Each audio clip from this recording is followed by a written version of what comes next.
अशोक जी अपनी पत्नी के साथ अपनी रिटायर्ड जिंदगी बहुत हंसी खुशी गुजार रहे थे।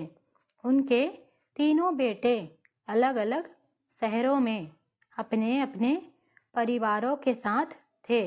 उन्होंने नियम बना रखा था कि दिवाली पर तीनों बेटे सपरिवार उनके पास आते थे।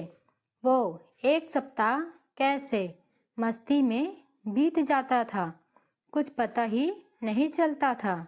कैसे क्या हुआ, उनकी खुशियों को जैसे नजर ही लग गई। अचानक शीला जी को दिल का दौरा पड़ा। एक झटके में उनकी सारी खुशियां बिखर गई। तीनों बेटे दुखद समाचार पाकर दौड़े आए। उनके सब क्रियाकर्म के बाद शाम को एकत्रित हो गए। बड़ी बहू ने बात उठाई, बाबूजी, अब आप यहाँ अकेले कैसे रह पाएंगे? आप हमारे साथ चलिए।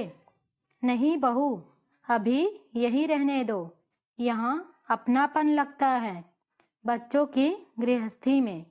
कहते कहते वो चुप हो गए।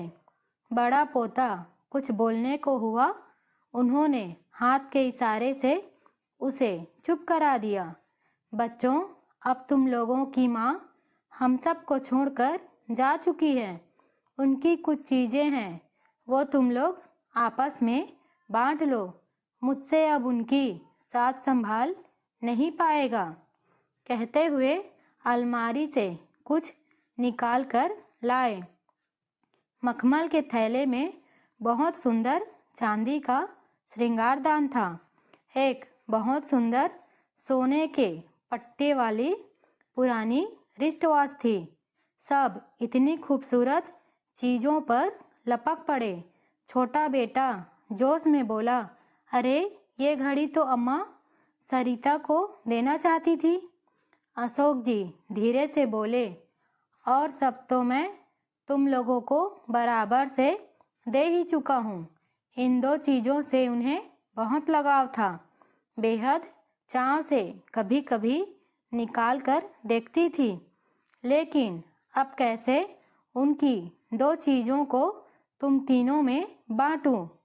सब एक दूसरे का मुंह देखने लगे।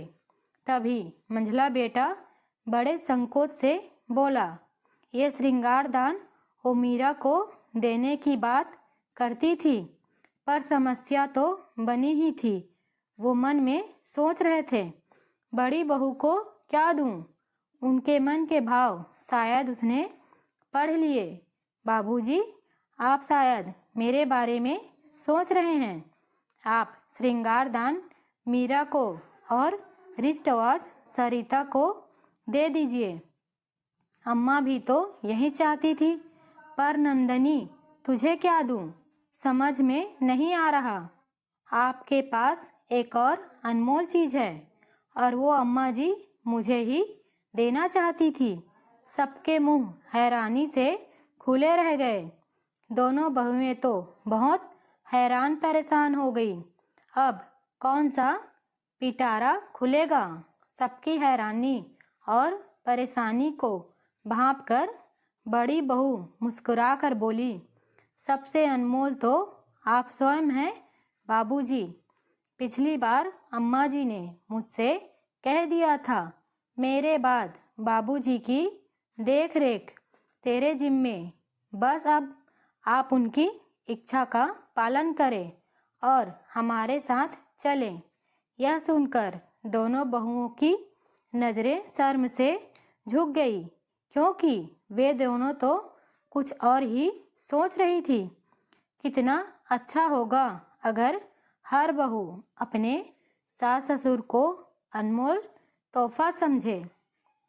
वीडियो को अंत तक देखने के लिए आपका बहुत बहुत धन्यवाद।